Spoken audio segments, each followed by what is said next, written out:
Ladies and gentlemen, welcome to another edition of Unexpected Results, the Eternal Podcast. I am joined here today not by Mantid Man. Mantid Man is still AFK, still moving from one coast to the other, so I have a very special guest host tonight. We all know and love him, y0ttabyte. How are you doing today, y0ttabyte? I'm doing good. Good morning, Platy. How's it going? Good morning. It is 5 p.m. where I live, sir. You got me out of bed, dude. Not a lot of people can say that.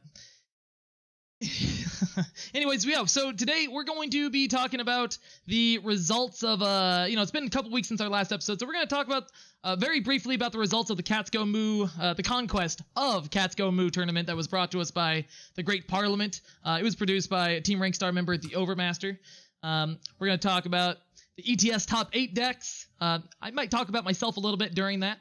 We're going to talk about the new promo for the month of June, Lieutenant Relia.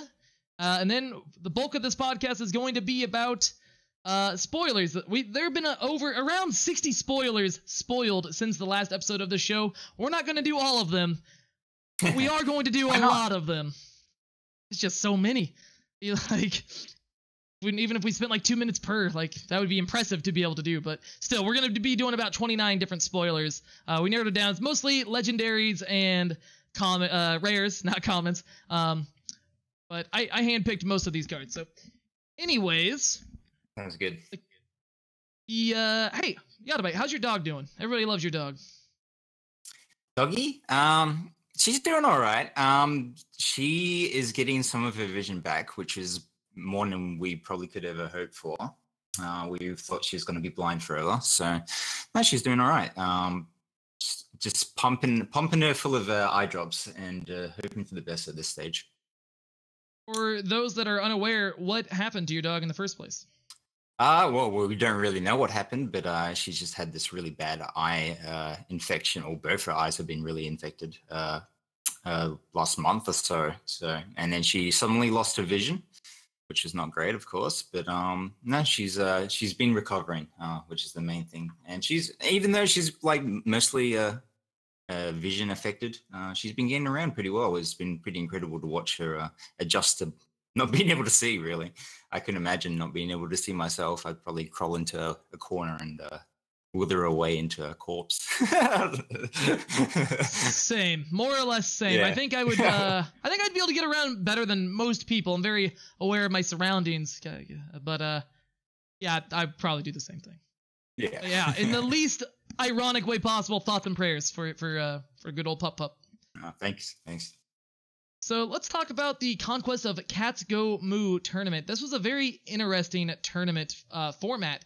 So what they did is all players that signed up brought 4 decks, and the way it played out is all the games were best of 5, I believe, and before the game started, say it was ThePlatypusKing versus y0ttabyte, y0ttabyte would decide which one of my decks. He would choose one of my 4 decks and say, you can't play that deck this round.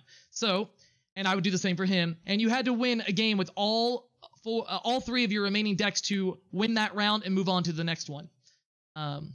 It was a very interesting tournament format. I have not played a tournament in that way before. I believe some other games commonly do that, but did you watch much of the coverage? What did you think of this tournament format? Yeah, I saw a couple of rounds. Obviously, I usually go to sleep by the time these tournaments start, but yeah, it's pretty interesting. Nice take on a format where where Eternal doesn't really support sideboards or whatever. So no, it seemed, and there was a really good turnout for the tournament as well, like 20 players or so, which is pretty good for these non-ETS tournaments. So people seem to be interested and wanted to try it out for sure. Yeah, the Great Parliament, I hear that they would like to do even more of these little bit, experimental tournaments, so to speak. I really enjoyed playing in the tournament. I played as well. I got eliminated by one of my viewers, The Rock. I brought this Mono Justice deck that people underestimated. The deck was really good, but in the end, my winning in round, that was the deck I couldn't win with. Yeah. I also didn't draw any harsh rules, but that's neither here nor there. But Lieutenant Relia was a fun card to play with in that deck and in that tournament. Team Rankstar's very own Dunkelwerk ended up taking second place in this tournament. He played like a haunted highway deck, Praxis tokens, classic Feln, and a unitless control JPS list.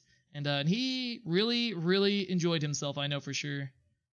No, he had a good spread of decks. A bit of aggro with the tokens, bit of control, bit of everything, really. Combo, the Scream deck. Yeah. The tournament ended up being taken down by King Breath. We also had Bruised by God and Cross in the top, to pad out the top 4.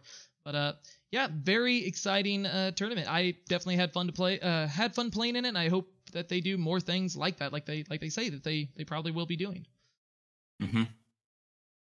Let's go ahead and talk about the ETS. They took a few weeks off.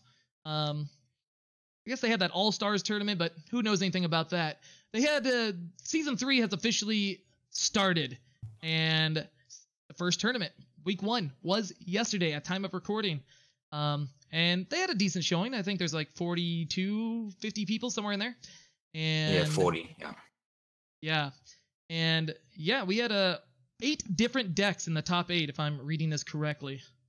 That always amazes me about top 8s of ETS is how widespread the top 8s look sometimes. So you have 8 different archetypes in the top 8. Pretty much 8. Yeah, I mean there's 2 TJP decks, but they're quite different, right? So you rarely see that in other card games. I feel like that's just something that Eternal's always had. It's been one of the good points of Eternal is the meta is always very widespread and it keeps it interesting. Yeah, even when 1 week, 7 or 6 out of 8 decks in the tournament and in the top 8 are all TJP flyers, the next week you don't even see the deck, Yeah. It's always crazy like that. And we had a very, very spicy deck in the top 8 of this list. In the top 8 of this tournament, I'm just gonna go down the list of from first to last of the tournaments of the results here. In first place, we had ThePlatypusKing with Haru Control, Puppy. I don't know how to say his full name, so I'm just gonna call him Puppy, as most people do. Puppy's good, yeah. Played Argenport midrange, got second. In third place, we had Child Roland with Felon Control, as well as Maid in Midian with Owl Control. And then for 5 through 8, we had Kalos playing Oni Swarm, Jay Niner playing TJP midrange, Xenon Killers in the hands of Ilya K, 1986, whoever that is, and a player named Danabor playing Moment of Creation. That's a pretty good top 8. There's a wide diversity in decks and archetypes, like we've said, and those are a lot of named players. Yeah, definitely. Kalos the Reckoning has entered many ETSs. I believe this is her first top 8, so she's a fellow content creator on Twitch. Yes. Congrats to her, and especially with a spicy brew such as Mono Red Oni. That's pretty sweet. Yeah, I felt bad that I had to take her out of the tournament in the top 8, but I like her a lot. I usually give her a host every now and again when I get the chance. Yeah, she's always entering these with a very interesting brews, and yeah, it's cool to see one get through. Yeah. Especially one with Kyujin, Oni Lord. That card is really cool. I hope that there eventually is enough tribal support for that card to see play, or enough good Oni units. Yeah, there's not enough Onis in the game for him to be great, but yeah, he's pretty powerful. Even with the minimal amount of friends he has at the moment. Yeah, I mean, the unit itself, just getting free Oni Ronins is great. We see Shogun Sephiroth play all the time, and that's nothing to scoff at. Oni Ronin is one of the best cards in the game.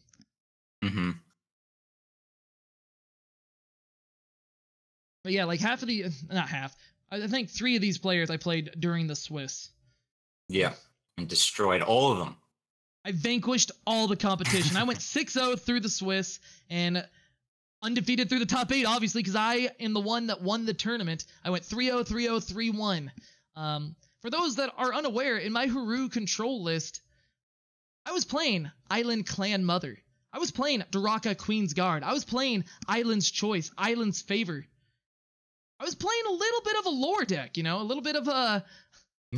Some people affectionately, I hope, refer to it as an island theme deck. And I don't know how many people pay attention to the lore of this game. I know my usual co-host can't get enough of it, but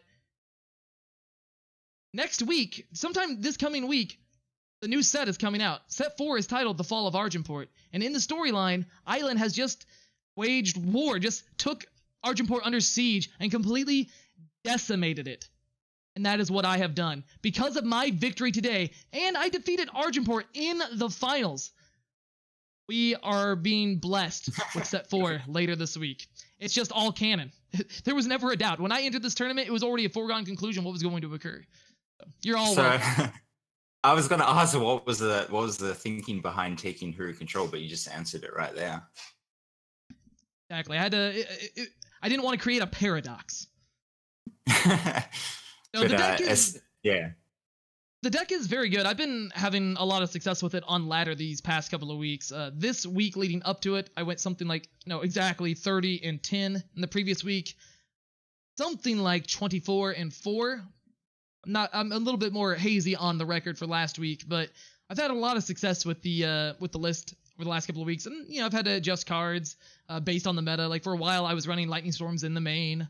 I wasn't very sure on my sideboard. Mm-hmm. Kothon might be a little... I don't know.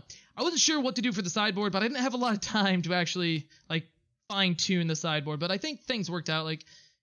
Playing the 4th Island's Choice, Channel the Tempest, and the 3rd Sword of the Sky King. Those are all cards that are considerable to be playing in the main. So it was pretty easy to just slot those in. I wanted Lightning Storms against more aggressive decks, which really paid off against the Oni Swarm deck.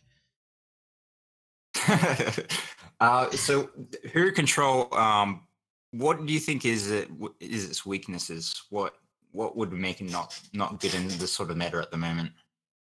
Well, I think a lot of the things that it's not particularly strong against, you could probably tune it a little bit differently to be better against those decks. Like if you're playing against a lot of Icarias, like Icaria, not great for the deck.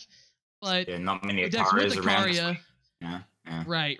But decks with a lot of Icaria usually don't have a lot of other targets, so you can usually just double vanquish it or whatever. But you could be playing Levitates if you're really worried about all these Vadiuses and Crown Watch Paladins, etc.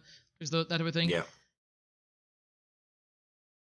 Yeah, other decks that just other control decks, like the Owl ramp control-y deck that was in the top 8. That deck, I was really hoping that this player would lose to Puppy in the semifinals, and they did. Just because I feel like their deck goes over the top of mine. Goes over you, makes sense. Yeah.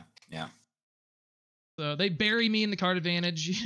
Just 4 channels, 4 8 of the Haru, 1 Anew Tomorrow, which is relevant. That is a relevant card draw spell because now they're basically never going to draw another power again. There might be 1 or 2 left in their deck, and they'll be very unlucky to draw it. And it makes the Great Parliaments pretty good. Yes. And the Vision of Austerity in the sideboard, that's pretty good. Well, against me. But it's good if it's not going up against other control decks for the most part, I think. So I think it'll beat most mid-range decks. Yeah. Aggro, yeah. Plays on mid-range and usually does pretty good against aggro. And if they're seeing a lot of tokens or a lot of aggro or whatever, just put in some more Lightning Storms. Have to leave a witness. That's awesome. Congrats, dude. Yeah, Hero Control is really one of my Hero as the faction is one of my favorite types of that you can play. So super sweet to see the Hero Control take one out here. Especially let alone piloted by the Platypus King, dude. Nice work, man. The one and only. Do we want to talk about any other decks? We got Ardenport, Film Control. Those are pretty standard. Do we want to talk about this Owl Control a bit more? We haven't really seen this since set 2 maybe. It's been a while since we've seen this Owl Ramp deck pop up, right? Yeah, something like that. I saw it pop up on Eternal Warcry and a little bit on Ladder sometime this month. One of my viewers has been playing this deck a lot, or variations of it. Some people have been messing around with that 4-faction mask, or 8 of the Haru deck, but this is a very streamlined owl ramp control deck, and it's very powerful. It's surprisingly powerful. Like The one thing I thought was a bit odd with this build was the only ramp it has is the ambassadors. There's no secret pages or anything like that.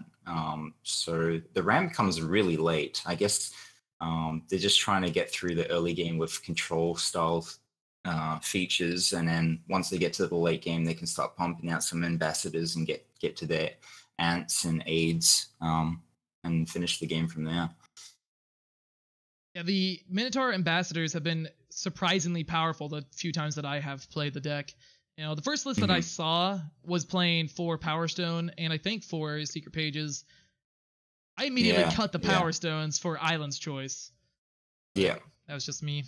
I still think the secret pages were pretty powerful because they would get you to those ambassadors early, right? So it's interesting to see them get cut for more control in the early game, I guess. Yeah, and some players will lean into the board a little bit more on turn 3, not expecting you to be able to harsh rule on turn 4. And then you're just like, I don't have wisdom, I have secret pages. Yeah. So it seems to have worked out though for Maiden Midian. Did well to take out a top 4 spot with owl control. If I recall correctly, this person is also friends with Kalos the Reckoning. They both made top 8 together. Yeah. Nice work. Yeah, when I did play this deck earlier in the month, I only played like 12 games with it. I went like 9-3 or something like that. So it's a powerful deck.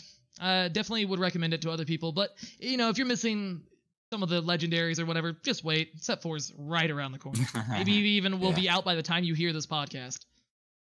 Who knows? It's a lottery with Direwolf, isn't it? Yeah, but yeah, I don't know how many other people have gone completely undefeated through the ETS. A handful, but I have now joined their ranks, so I'm just gonna pat myself on the back for that one. And you're easily qualified for the Envy straight off the bat. Yeah, I wasn't even really thinking about that. You know, maybe get another one of these that says first place. Yeah. The playmat. House pad, I believe they're called, actually. Anyways, let's talk about the promo that we got this month. Lieutenant Aurelia. Did you read the lore about this card? I don't actually think I read this article, but fill us in. The gist of it, and this also plays back into my tournament run just a little bit. The story here is this character, Lieutenant Aurelia. She diehard believes in whatever Argenport stood for, blah blah blah. So Island and everybody else came to take over the place, right? And she did not back down. Odds stacked against her. She went down fighting. She did die. Spoiler alert. So let's say that first, I think. I thought she was invulnerable to damage, though. Wait, what? She's invulnerable to damage. Yeah, the card and the lore might not quite line up. I think maybe the invulnerable to damage part is to represent her bravery. Right. That's my theory. But yeah, that's more or less the gist of the card. And how it ties into my tournament is one of my Haru opponents was playing 3 copies of this card. Oh, wow. Plus, you know, Island has silence. But yeah, so have you tried brewing with this card at all? Have you played this card at all since it came out? So I played her a little bit in both. There was like a Recano Valkyrie deck that would try and get her out early with the Soul of Descent. And obviously, if you can hit Relia with the Soul of Descent trigger, which reduces the cost of Relia and also gives her a bigger body, that's a super powerful play. What was the other one that we tried her in is really went into like things like we also tried her in like Icaria Blue as well. Mm-hmm. But ultimately, like it was really hard to find spots that Relia was going to be better than just Icaria, right? Yeah. Icaria is just so resilient and so powerful on the turn that she comes in and attacks. whereas Relia kind of sits there for one turn waiting to get vanquished or whatever. Ultimately, yeah, I wasn't too impressed with Relia. The most impressive part of Relia was drawing the Justice Sigil sometimes in your starting hand. That's what I found. Yeah, I really wish the Fate ability was slightly different. So for those that don't know, the Lieutenant Relia is an 8-cost 3/3, double Justice Influence, double damage, endurance, invulnerable to damage, Fate. If you have drawn 2 or fewer power cards, create and draw a Justice Sigil. Otherwise, Relia gets +1/+1. And now, so if you have in your opening hand 2 power and 2 Relias, you're getting 1 Justice Sigil and the other one's getting +1/+1. I think they could have worded this card differently. I think it could have been if you have 2 or fewer Justice Influence, or maybe just Fate, choose one. Create and draw a Justice Sigil, or Relia gets +1/+1. Maybe that's a little too good, and then every deck just plays the card to not miss power, but yeah, I feel like this, the mechanic it does have, the Fate ability, that's just a little too... it's not good enough. Like, it should be, narrow, the number right? At minimum should be like, if you've drawn 4 or fewer power cards, like you're trying to cast this 8-drop and you're trying to get to your 3rd power with it, it doesn't really add up, in my opinion. Yeah, it only makes like 2 power hands maybe more keepable than they usually are, right? Yeah, I mean, playing with the card myself, I mostly played it in Mono Justice and a little bit in like a old school Argenport control deck with Tavrod. And it made some hands keepable where I have like a couple favors or whatever and 1 power and this card. I'm like, oh, well, now I can play out all these cards. But overall, I have the same conclusion as most of the community, and it's just not competitively viable. Nah. Which is usually par for the course for these promos. Svetia has buckled the trend in recent times, but most of these promos are sort of fun to think about, fun to play around with, because most of them are pretty interestingly designed. But I mean, this is an interesting card for sure, but ultimately it's a little too expensive, really. A little underwhelming, but I will rate this card anyway. I will rate it 1 out of 1. I don't have a reason. Best Relia ever. Yes. Best martyr ever. That's what I'll say on that. Let's go ahead and talk about some actual cards from set 4, however. Let's move on past this. Let's leave Relia in the ground where she will forever rest. The first card we're going to talk about... Oh, yes. We got 29. 29 of them, unless something happens here. First one, Rusty Grenamotive. This is a 3-cost 1/4 Grenadin single fire influence Berserk. When Rusty Grenamotive attacks, you get +1 power this turn. So if you've missed the memo, Berserk basically says on one given turn, in my mind it kind of works like Killer. You can choose to attack normal, or you can choose to attack with Berserk. What Berserk is, your unit gets to attack twice that turn, and that turn only. And only if it survives the first attack. After that, it gains Reckless. So in the case of this unit, if you use the Berserk, you play it on 3, and then on turn 4, you play a power and you attack with this guy and use the Berserk, you're going to have 6 power available to you that turn. Mm-hmm. So how do you feel about interesting ramp, yeah. Like, he's got a big enough body to able to attack into a lot of early boards. So, especially with Berserk, like getting 2 power on your turn can definitely set up some interesting ramp options for red decks. I don't really see this being constructed viable, but when you start talking about combustion cells and maybe a card that we talk about later, End of the Barrel, this guy can generate a lot of power with those 2 cards as well. So I'm not sure about this card. We'll have to see, but I think the fact that he's a 1/4 definitely enables him to attack into a lot of board states and get the ability without having to, chump attack with them, maybe. And it's a decent defensive unit because it has the big butt. Yeah, very similar to it's not quite a Combre healer, but it's almost there. Yeah, and the fact that it doesn't even have to actually damage the opponent, just attack and survive. Yeah. I think that's a big thing. Yeah, it's also an uncommon, which is sweet. Maybe you could do something with it in limited, but we don't have a lot of cards in this game as of yet that generate like fast resources, fast power or whatever. And so those type of cards, historically speaking, looking at other games and whatnot, can be broken. So any card that does something like this and generates extra power on a turn, you gotta at least like raise your eyebrows to. Yeah, definitely.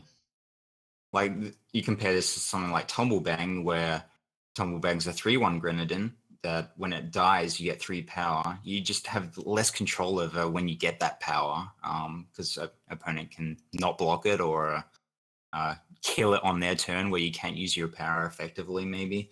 Whereas this guy, you just have to swing with them and you get the payoff like straight away almost. So yeah, definitely interesting. Yeah, I think the more once we have a critical mass of this type of thing, the more of these types of cards that we get, the more powerful all the other ones become. So what do you rate this card? 0 out of 1, probably not good, but we'll see. We'll try and break it. I'm yet to be convinced. Fair enough. Let's move on to the next card. Another card with Berserk. Inquisitive Crow. It's a 3-cost double primal 2/1 flying Berserk. It's a bird, in case anybody cares about the unit type. When Inquisitive Crow attacks, create and draw a random 1-cost spell. Gotta roll them dice, get that RNG in here. What do you think about this card?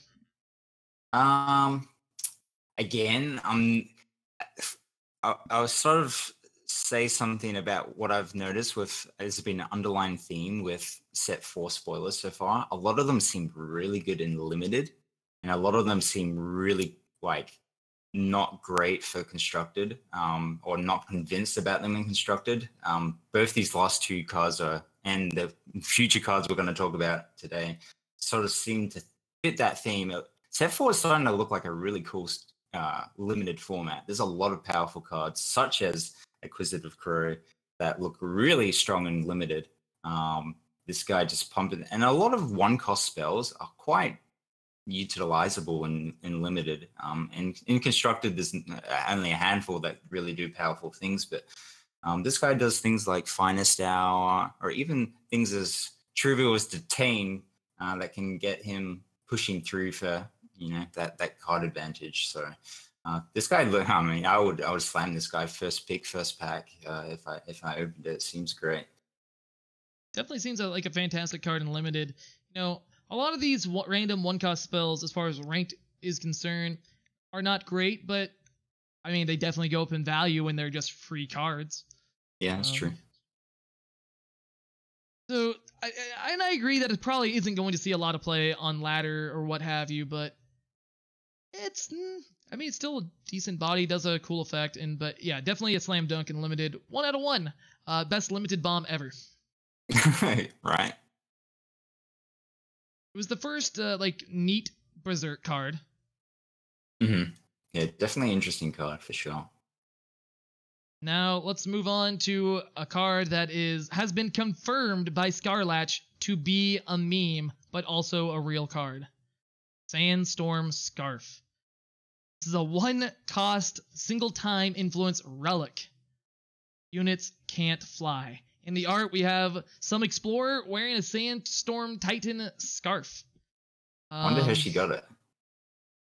She must have vanquished a Sandstorm Titan. Or maybe there was a sandstorm and the Sandstorm Titan just lost his scarf. Oh, that's a sad time. You have anything to say about this card? It's rare. Oh yes, it is a rare. Maybe you can put it in the market. Open this in my pack, dude. I just don't see a reason why you would want this card, really. Yeah, even in a market, what deck really cares about stopping flyers? I guess Grenadins, but they're not going to splash time for this. Yeah, I'm not sure where this fits really into anything. Yeah, at most it would be sideboard or market card, but yeah, I mean, it's not super powerful. Now, if we get a card like a let's just say theoretically like a 3-drop unit, 2/2 stats or something that searches up a 1 or less costing relic or curse or something, would be neat. This card would be relevant then as a tutor target. But I don't think it's worth one of your 5 market slots, at least in most decks. So I guess the one deck that comes to mind that this does sort of shut down is Scream. You could shut down Scream pretty well with this card. That's probably maybe the only strong case I could see for putting this into like a market or something like that, or a sideboard. Scream decks, generally speaking, don't have a lot of relic hate, but maybe they will now if they're playing those type of cards in the market. But I'm really curious what markets are going to look like. Like how many. Like, in my opinion, the way that I would want to best utilize it is I would just want, obviously if you have multi-faction cards, that's whatever, but like only have to play one faction of a market merchant. Like just the primal one or whatever, and then have 5 cards. To have 5 cards that are all primal influence. And there, sorry, I got a little distracted. Be muted. Anyways, 1 out of 1, best meme card ever. Yeah, sure. All right, next we have a very cute card, Crunch the Hoarder. The 3-cost, 3/3 Skycrag influenced Yeti. The single of each influence, Overwhelm. Then he has an Infiltrate ability. Draw 2 cards, then discard a card. If you discarded a spell or attachment, Crunch gets Berserk. The art on this card is fantastic. I would once again, if there were sleeves or deck boxes or playmats, whatever, I would consider buying them. So I've heard a lot of people were pretty excited to try this one from what I've garnered from the community. It is a cool card for sure. The fact that he's got Overwhelm makes that Infiltrate a little more likely to happen, I guess. People can't just chomp it off and to prevent you from doing that. And as we just maybe mentioned a little bit earlier, this guy is screamable, so do some pretty interesting things with that combination of cards. Yeah, I mean, I really like playing Torgov in my Scream list, and this card is kind of like a mini Torgov. Or in some ways even better, because he draws you 2 deeper. Only 1 time until he dies. Once he gets Berserk, he becomes Torgov-ish, I would say, for sure. I believe this card was spoiled by Inked Gaming. Anyways, what would you rate this card? 1 out of 1, best flying Yeti Berserk ever. Good answer. I like it. Yeah. Let's move on to a card. One of the cards that I am most excited about from the set, Jawbone Great Sword. It is a 4-cost relic weapon, double fire influence. It is a 5/2. It has an ability called Tribute. Create and draw an 8/6 brand without fear. I'll pull that up as well. Just on the merits of it just being a 5/2 relic weapon in fire, how do you feel about this card? Not even considering the tribute part. Well, it's very similar to Auric Runehammer in terms of size, I guess. Obviously, it doesn't have that invulnerable to damage, which is quite nice, but it will kill most things, of course, apart from your Sandstorm Titans of that sort. But if you're not against the big time creatures, this will usually take out what you want to kill with it. Yeah, I really like it against Feln. Like Auric Runehammer, like if you're playing Armory or something like that, Auric Runehammer is one of your best tools if you have played one of my favorite cards, Rakano Artisan. Yeah. And this card is kind of like, well, now you have a reason to not play the Rakano Artisans, and sure, you'd probably still play this alongside Auric Runehammer if you were playing that style of deck, but I don't know, I really like this card. Even without getting brand without fear. Yeah, the tricky thing is going to be able to reliably activate the tribute with these type of cards, right? especially in these armory style decks, which don't traditionally play a lot of units.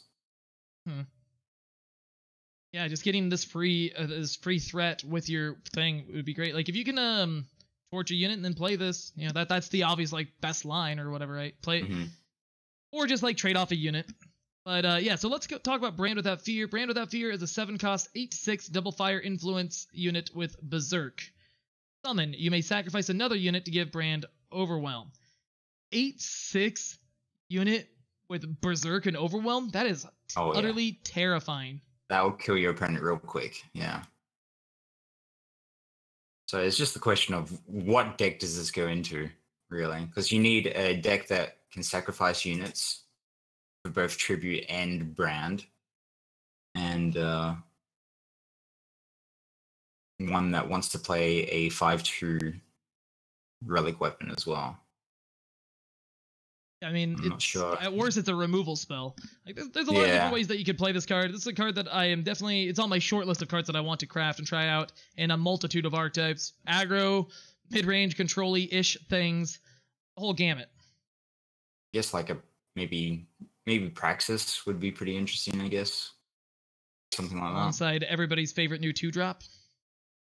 Yeah. I mean, Praxis has a whole load of little dogs that they can sack, like Temple Scribes and stuff like that as well, right? So, just flying around. Or even, or if you're... Do you think that this card would make any sense in something like Praxis Tokens? I don't see why not, really. It's not really part of the strategy. They're usually just looking to go wide and rally their opponent to death. It's hard to see this card being better than Heart of the Vault or something like that. Yeah. And Obliterate has that extra 1 damage that is relevant a lot of times for that type of deck. But definitely a lot of places you could play this deck, you know, Arcano Plate decks or Skycrag. What do you rate this card? Or this pairing of cards? 0 out of 1. Worst Auric Runehammer ever. Worst Auric Runehammer ever. That's a good one. All right. Well, let's talk about... I'm going to give it a 1 out of 1. Best legendary in the set so far. Oh, damn. Or something. I don't know. I'm really excited for the card. So the next card we're going to talk about... It's another legendary. It has a powerful effect. I don't know how to talk today. It might be... I'm not sure how good it is. It might be not powerful enough. Let's just talk about it. It's called Time Flies. It's a 1-cost 0/2 time card. Single time influence. It is a legendary. It has flying. Each player gets +2 maximum power. It's like an Initiative Sands, but it's an extra power, and you get to give it to your opponent too. Yeah. On steroids. It's an Initiate of Sands on steroids. That's a very good example. Very good description. I can't wait to play this card, and I can't wait for my opponent to use their Dark Ritual and then torch my unit. Yeah. It's if you're gonna play this card, you play this card turn 1, then your opponent just plays like 3 Oni Ronins and torches it. You're already dead. It is a Clockroach. So that is very relevant for us Clockroach connoisseurs. We like to get as many Clockroaches. Yeah. There's not very many cockroaches. Is this the third, or is this like the fourth? This is the third one. Yeah. Yeah. And Toktik and of course just Clockroach as well. So Clockroach Tribal is slowly getting there, dude. It'll get there one day. Do you think the unit type is the most relevant part of this card? Maybe, yeah. I mean, it does some powerful things if it lives, but it can do some powerful things, as you said, for your opponent as well. So it's a very high risk, high reward card, definitely. Yeah, if you can use it better than your opponent can, that's great, but odds are you're probably just going to, sink yourself more often than not. Yeah. But, I mean, you can play turn 2 Sandstorm Titan with this card. that is a powerful thing. That is big game. Yeah. And yeah. But, if you play this on turn 1, your opponent plays Champion of Fury, and yeah, it's combos off on you, yeah. Yeah. But I'm gonna give it a 1 out of 1 best card that I hope my opponent plays against me ever. Yeah. Yeah, it's gonna happen. It's gonna be glorious. Yeah, let's move on to another legendary. This is a Rakano card called Razan Great Bow Master. It's a 6 cost, double fire, double justice influence, 5/4 Valkyrie. It has flying and reckless. Lifesteal while you have 3 or more spells in your void. Summon, deal 3 damage to an enemy. What do you think about this card? This is a very interesting card and very hard to analyze. I think it's a very powerful card. It's gonna suffer some of the same problems that these sort of Rakano 4, 5, and 6 drops have, in that they don't really have a home to live in. But I think this one may find a home in some armory decks, because it does a lot of things for what it does. It does summon. It does have a summon ability, and a pretty relevant one. Getting a free almost extract is pretty strong. The concern is his health. Being 4, he's going to be eating a lot of rune hammers here and there. It's good. I think a lot of people are going to try this card out, and we're going to figure out if he's going to be good or not. I'm not sure if he's going to be good or not because of his weak health, but I think this card is stronger than maybe a lot of people say or think he is. Definitely a card to keep your eyes on. A few weeks ago, I had a lot of success with like a Rakano mid-range, a Rakano control, somewhere on the borderline of that type of thing. And this card would be kind of at home in that list. Would he be better than Jack? I don't know. Like old Jack, but yeah, this card is relevant. Or like you mentioned that Ikaria deck. I think that deck was bruised by God or something, but this card could have a home there, and having that 5th toughness, if you actually did play Baby Ikaria, would be relevant. And it's not going to be Runehammer, yeah, exactly right, because he has reckless, so if an opponent just lands a Sandstorm Titan as well at some point, and you have to like chump attack, it's going to be suicide. It's going to feel pretty bad. So Razan definitely has some major weaknesses lingering around, but apart from those weaknesses, he could be pretty insane. A big lifesteal flyer. If that doesn't get answered, it's gonna get a lot of value for sure. Again, just insane and limited. Oh my god, if you open this card limited, you better win the tournament. Better win your pod. Goodness. Yeah, I think another great comparison obviously would be Black Sky Harbinger. I mean, that we've all lost to Black Sky Harbinger a lot. Now, this card definitely is not as good as Black Sky Harbinger, but I think it fills a similar role, and it's a pretty good comparison for it. I'm excited to play with the card at some point. I don't know if this is a day 1 craft for me, but it's a card that I will not be unhappy if I open it. Yeah, definitely. 1 out of 1 best potential Valkyrie card ever. Agreed. Definitely very fun cards, especially for all those Rakano fans out there. All right, so now we're going to get into the end of cycle, starting with End of the Barrel. So all these cards, I believe they all cost 6, and they all have warp. So this first one is the fire one. Double fire influence, 6 cost, spell, warp, plus 8 power this turn, tribute, plus 10 power this turn. I know there was a lot of talk about this card in the official Eternal Discord when this card was first spoiled. What do you think about this card? It's exciting, definitely. Being able to play a new tomorrow on turn 6 or something like that seems like a fun time for sure.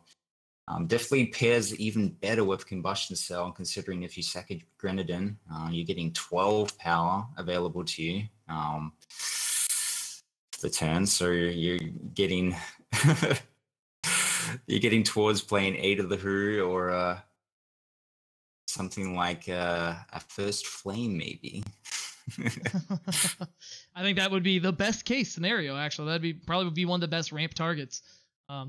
Rusty Grinomotive on, yeah. Anyways, Rusty Grinomotive could be in that deck.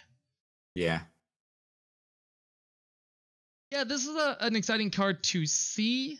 People again, wanted to do some these, Flame Blasting as well. Flame Blast for your opponent's face for 10 or whatever. Build your own Decimate. Yeah. 1 out of 1. Best free power spell so far. A lot of power, dude. Yeah, the more of these we get, again, we could be slowly building towards a combo deck in set 5 or 6. Maybe 8. Who knows? Maybe set 4. We'll see. Maybe. Let's go to the next end of cycle card. We got End of Hostilities, which I will just say right now I think is underrated from all the comments I've seen. This is the primal one. 6 cost, double primal, End of Hostilities, Warp. Play a copy of a unit, not just your own, of a unit. Tribute, play 2 copies instead. Again, it's another legendary card. What do you think of this card? I like this card a lot. I'm not sure if it's going to be competitive, but as a memer, I could definitely do some pretty interesting things with this card, I think. Playing 2 copies of a card, especially if your opponent has a really nice target as well, could definitely be very powerful. Very powerful. I mean, all you have to do is copy a 3-drop and you're getting your rate of power back, right? So if you're copying something ridiculous, like, I don't know, Icaria, then, you're doing some good stuff. Heart of the Vault. Yeah, Heart of the Vault. Yeah, great. Great Kiln Titan. Though if you're copying a Great Kiln Titan, you might already be too far behind. Yeah. But yeah, this card is good when it's decent when you're behind, but also, really good if you're ahead. A little bit of a win more at that point. You probably need to get the tribute for this card to be insane, but yeah, having Warp is definitely nothing to shake a stick at. I think this is the second best card in the End of cycle. Behind the Justice one being in the first slot. Actually, I think I like the red one better than this, but I think this one's not too bad. Fair enough. I mean, the red one definitely has that higher potential of being just broken, just busted, getting nerfed at some point. Potentially. Just need more enablers. So not much to say about this card. Let's go on to End of the Story. The Justice card we were just referencing. Yeah. It's a 6 cost, double Justice, Warp. Kill all units. Tribute. End of the Story can't be negated or blocked by Aegis. I know a lot of people, myself included, have been curious of if we would ever see a board wipe that could not be blocked by Aegis, and well, here we are. Roaring. Is that a thing that does not excite you? I'm not sure if this excites that many people. Having more board wipes in the game seems to lean towards unitless control being even more powerful than it already is. Yeah, I'm not excited about playing against this card. I am excited to put this card in my decks. You're a monster. I've already.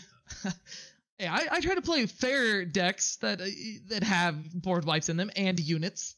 I'm not a complete monster. We need more card draw for me to have the nerve to play completely unitless. But man, a board wipe with Warp. I don't even care about the tribute part. Let's just look at it as a 6 cost kill all units with Warp. I'm excited about that. My Huru control list that I just played, I played 1 copy of Leave a Witness, so I had 5 board wipes total. I would probably play 6 board wipes and 0 Leave a Witnesses with 2 of this card instead if I had access to it. Just having that Warp ability would be, oh man, so good. But we're going to start to see some control players mysteriously chomp attack with some units with no cards in hand, and you're going to be like, what's happening here? Salivating. I am salivating just looking at this card. Looking at this decrepit Valkyrie on the art.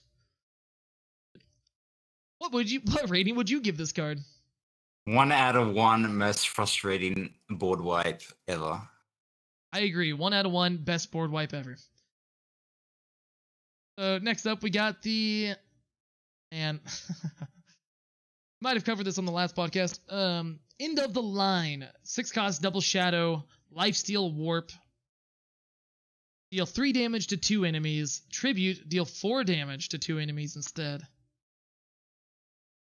Okay, I'm really glad it has lifesteal, because when we first saw this card, it did not, which was very eye-raising. Yeah, pretty weak legendary, I think. But I guess I'm most interested to try it in maybe like the Xenon Life Force deck with your old Xenon Fanatics. Then you're doing a lot of damage then to your opponent's face, potentially 12 damage, which is pretty exciting. But yeah, outside of that, I don't see this having a home really. Yeah, this is probably a bomb in limited, but besides that, I think there might be plenty of commons or uncommons that you might take over this, but if you're already in Shadow, and you open this or get past this, I think it would be a card that you would definitely want to include at that point. No, I like this in limited, yeah. But in constructed, this gets a 0 out of 1 long sigh. Memes longest sigh ever. Yeah. Yeah. But Vara's in the art, so maybe that's an exciting thing. 1 out of 1 best Vara art ever. Yeah. I mean, she looks like a complete, she looks super cool in that art. And then the last of the end of cycle, End of Days. Wasn't there an Arnold Schwarzenegger movie with that title? I think he was a clone or something. Spoiler alert, came out in the 90s. Anyways, Come on. 6 cost, double time, warp. Draw a sigil of each faction from your deck. Tribute, play them depleted instead. So, if you're playing this fairly, you're either going to draw 3 sigils or ramp 3. Mm-hmm. Which is great, right? Yeah, I mean, if you it's can kind of ramp, like your miniature really ambassador. Yeah. I mean, if you're playing like Owl Control or Owl Ramp and you have Copper Hall Porters in your deck, by turn 6, they gotta chump it, right? They have to finally, you're just attacking, yeah, okay, I'll block. But now they have to think about it, maybe. That'd be the best case scenario. I mean, that'd be like one of the more reasonable ways to turn it on, I think, without trying to play combustion cells or altars, whatever that relic is. Sack for the 2 damage. I don't know, this card is interesting. What are your thoughts on it?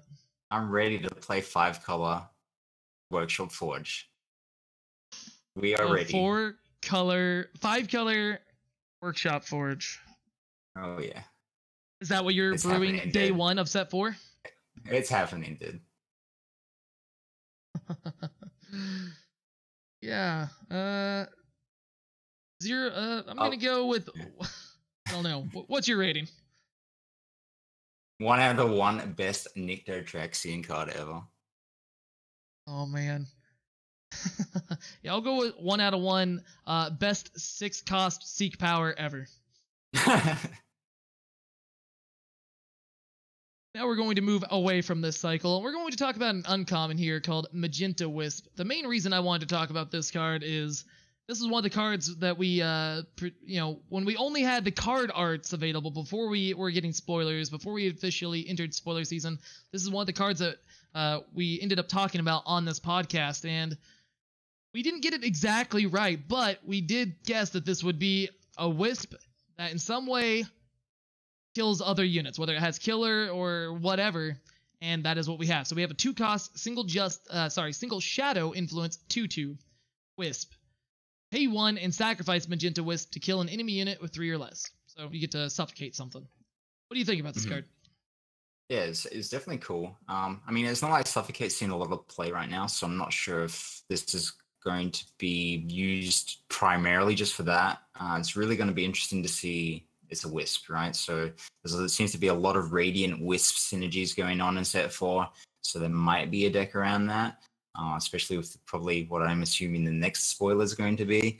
Awesome and limited again. But yeah, really need to see if this Wisp deck has enough tools to be a thing. Yeah, I think in one of those metas where you're playing Shadow units, you're already playing Shadow or whatever, and you would consider playing Suffocate in your deck, this might be one of those cards that you can just like hedge your bets a little bit and be like, well, I'm not sure if Suffocate is the best card I could be playing right now, so I'll just supplement it with playing this unit that sometimes I'll be able to suffocate it. Yeah. Otherwise, I'll just get my opponent to waste their torch on it. That's fine. Yeah. So I'll give this a 1 out of 1 best utility uncommon ever. Moving on to the card that you were probably predicting, Soulbringer. Yes. 4 cost, double shadow, 4/3, radiant. Summon, play a Wisp from your void. Tribute, play 2 Wisps from your void instead. What is tribute again? When a unit goes to your void. And that's from anywhere, right? Yes, yeah. So you can discard it, battlefield. You can mill it, you can have a unit die. Yeah. I like the way that they have tribute get triggered in this game. That's nice. I like it. What do you think about this card? Yeah, I mean, it definitely plays well with Magenta Wisp because you can sack the Wisp and then almost bring it back straight away with some friends with Soulbringer. And being 4 cost, he is screamable, so you can get a lot of recursion going on with these sort of. You can get a real train going on with this sort of card. Soulbringer, Magenta Wisp, Void Drummer, Dark Wisp. Yeah. You could have a lot of fun with this card, I think. Definitely. Yeah, it'll be interesting. I don't think there's quite enough Wisp yet, but if there's more that we haven't seen yet, it becomes interesting for sure. Yeah, like if you already have the Magenta Wisp in play and, you know, it's turn 5, you can just sack the Magenta Wisp and play this and get stuff back right then.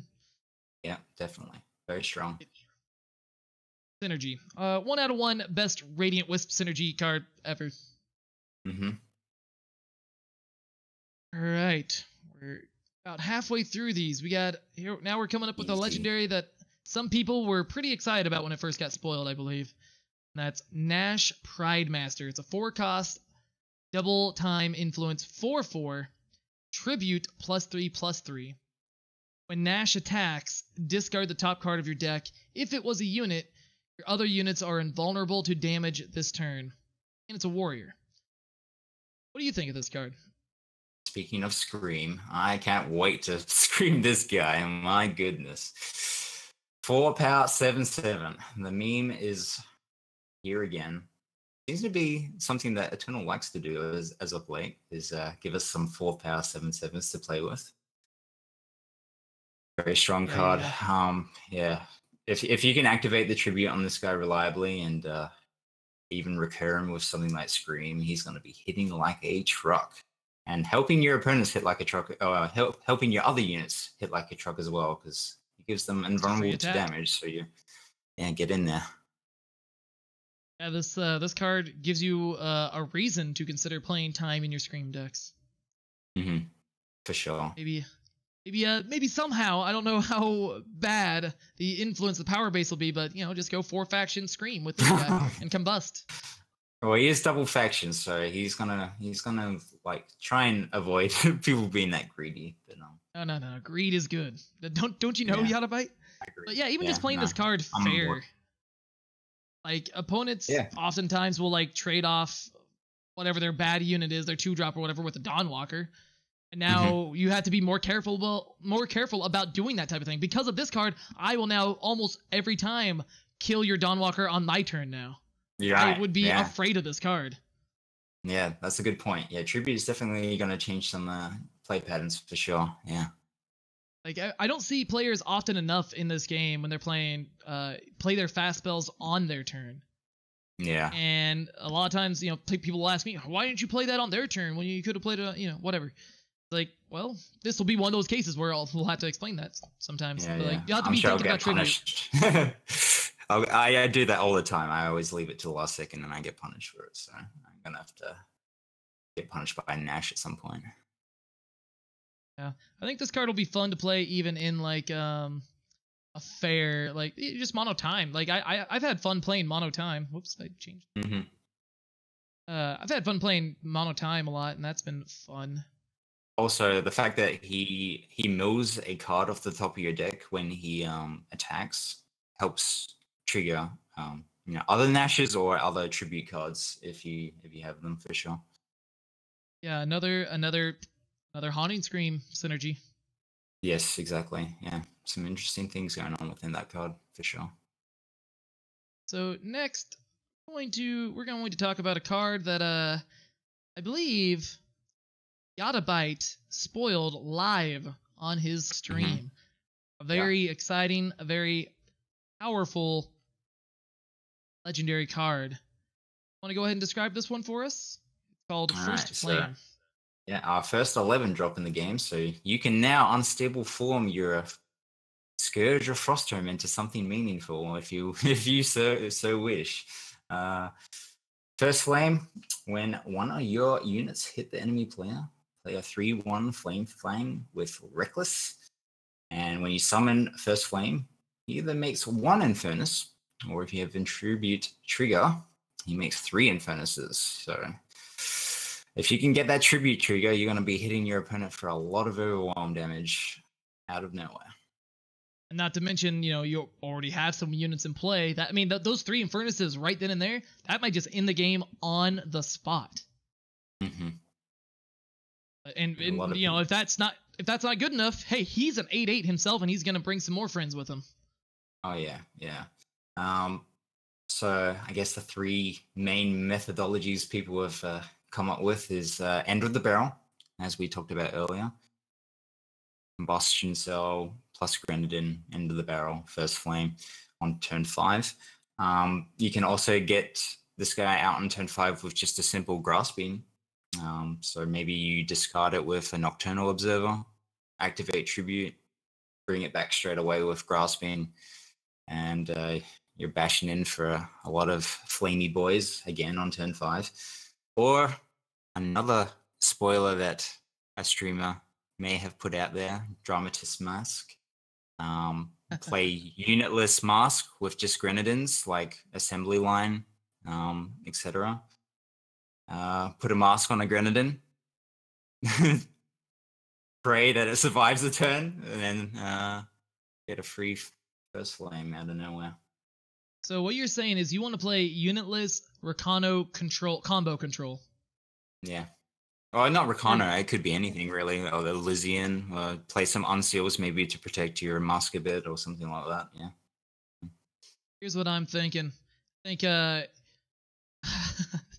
Elysian's probably not Elysian. There's probably better options, but here's one idea. Play like a Fire Time Justice token control combo deck with Stand Together, and just on. Oh my god, I don't know what I'm saying. There's a lot of. There's gonna be fun to be had. Calm down. Yeah, I'm definitely gonna be trying to cheat this card out. Yeah, definitely. I'm gonna definitely be trying all sorts of shenanigans to play this card. It's so sweet. That was a part of the agreement of you getting to spoil this card that you are contractually obligated to craft for this day 1 before you even open your free packs? Yes. Good. That's what I like to hear. That's why I like to hear, y0ttabyte. That is why you are the greatest continent of Australia Eternal streamer. Hey, best continent of Australia streamer ever. That's right. I'm calling you out, Quinn69. 1 out of 1. 1 out of 1. All right. Yeah, I'll give this 1 out of 1, dude. How did you reveal this card on your stream, by the way? Basically, I broke it down into 9 parts. So, like, the unit, even just like the influence, the unit type, the name of the card, its cost, and just did the viewer battles over like 5 hours. I think it took to reveal it finally, because it's hard to beat the y0ttabyte. People were lining up, and I was sending them out the door, dude. Yes, you were. I actually watched live, and it was fun. Yeah, it was fun. I hope people enjoyed it. I know people sort of baby rage about the gradual spoilers, but I thought it was a fun time for sure. I think that was a very good way to do the that style of spoiler where you just like gradually reveal it. I think that was a genius idea that you had. I ended up actually staying awake until 6 a.m. or something like that to watch the whole thing. I never once put my gloves in the ring. I didn't want to get shot down and get embarrassed live on your stream, but I had a good time watching it. I had some other stuff I needed to get done anyway, so it was like a good time for me to catch up on some work that had been backlogged. So that was very smart, good idea. That you, I believe you stole it from somebody else, but we'll talk about that later. Anyways, we're going to talk about another card that a lot of people are very excited about called Teacher of Humility. This is a time. Yeah, time. I'm all over the place. This is a time 2-drop, double time influence 3/3. Even on that part alone, very interesting card. That's an exciting thing. Time doesn't have any 2-drop 3/3s. Yeah. They have 2-drop 1/1s that draw a card. Yeah. Because of this card, we'll talk. It has an infiltrate ability, which we will talk about. But because of this card, I am definitely not bringing Huru Control to the ETS next weekend. Not a chance. That's probably a good point. That's probably a good choice, yeah. So what this infiltrate ability does is play a card called Disciplinary Weights on the enemy player. Then each player draws a card. What is Disciplinary Weights, you ask? It is a cursed relic. When cursed player draws an additional card, increase its cost by 3. So any card that is not the first card you've drawn for turn, the one card that you're allotted per turn, any other card that you draw, the cost will be increased by 3. That is my understanding. This card is insane. Yeah. This is just a control player's worst nightmare, because if you can't answer a 3/3 on turn 2, you're gonna have some weights on you, son. Like, and that just makes your Wisdom of Elders and any sort of card advantage you have in your deck pretty useless, really, which is not great. I have no discipline. I will die to this card 9 times out of 10. Rise to the challenge, shut down. Like, dude, this card. Oh man, I don't even know what to do. Yeah, Echo cards probably get hit by this. We're not sure, but yeah, Rise to Challenge gets hit out the water. Yeah, just anything a control player does, Channel the Tempest, like nice burn spell did. Maybe you could play this card in your Pride Scream deck. Oh yeah, if you're screaming this over and over, you can just lock out a control opponent from ever doing anything, almost. Yeah. I mean, even plenty of mid-range strategies occasionally have the extra little bit of card advantage, card draw or whatever. So, yeah, very powerful a card against anybody that wants to draw even one extra card per turn, ever. So yeah, and it is hate against markets because that's regarded as a draw step as well. It's another thing that it hits for sure. Yeah, this card scares the crap out of me. I don't know if this weekend I'm supposed to. I don't know what I'm supposed to play. I don't know if I'm supposed to play this card in the ETS this weekend and join them, or if I'm supposed to just, I don't know, torch it. Hard to say. Yeah, you gotta, yeah.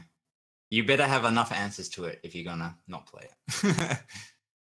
Probably true. One of the chase legendaries for set 4, for sure. I think that this is a very safe craft day 1. 1 out of 1 best anti-control unit ever. Oh yeah. Let's go ahead and talk. Let's move on past this card. This card is very interesting to me. It's called Chairman's Contract. It is a power, and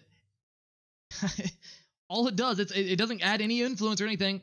Discard the top 2 cards of your deck. This is a rare called Chairman's Contract. Discard the top 2 cards of your deck. This is an interesting card. What do you think about this card? What are your first impressions? What do you want to do with this? Weird to see a power that doesn't make influence. But obviously, I think if you're a 2-color deck, I think you could fit this into your deck if you have enough. If you're doing the tribute thing, or at least maybe like Scream or something like that, you could probably squeeze this into your deck and get some marginal value out of it for sure. Yeah, I mean, this definitely helps some of those degenerate ideas out. I mean, hey, if you're just gonna try to like grasp at shadows first flame out, play this on turn 5, hope to win the lottery. Yeah, I mean, you can manipulate the top of your deck as well with some cards like Second Sight or even just scouting, I guess, to see what's on top. Yeah, there's a handful of ideas here. Besides that, besides what the card actually does, I am excited to see a card like this in the game. Just like a power that has an effect when you play it. Just like this is, I think, the most unique power card we have in the game so far. And that's exciting for the future, just to see, just that maybe even more cards like this in set 4, but like down the road, just knowing that they're open to putting weird effects or just any effect on a power card. That in and of itself is exciting to me. You could probably maybe play this in the Scream deck, but Scream decks generally want to play 3 colors, so it's like a little bit like 3 factions, so it's a little too greedy. But it's not out of the question, and definitely those Grasping at Shadows decks, people are trying to do something, trying to play a little unfair, just trigger the tribute, like you said. At any rate, I'm going to say 1 out of 1. Most exciting power card ever. Yeah, definitely interesting. Moving on to the next card. I don't know how to evaluate this one personally, so it's called Fenris Nightshade. Is a 2-cost shadow 3/2 unseen unit. It has the text, once per turn, you may pay 3 to draw a card. Fenris deals 3 damage to you and 1 damage to each cursed enemy. What do you think about this card? It's exciting if you can give him lifesteal. But outside of that, that does a lot of damage to your face for drawing a card. But it's drawing a card. Everything has a price, I guess. 3 life is a lot. Yeah. Do you think if you were to try to build an unseen tribal deck at the start of set 4, do you think you would want to try to include this card? I don't see why not. It'd be interesting to see if we have more playable curses as well. Because really, like, the latter part of the ability, apart from hitting your opponent's face, isn't really utilizable with, like, Permafrost, because you don't want to damage units with Permafrost, really. So I'm not sure what other toys that deck would have that could help you, remove units with this card, ultimately.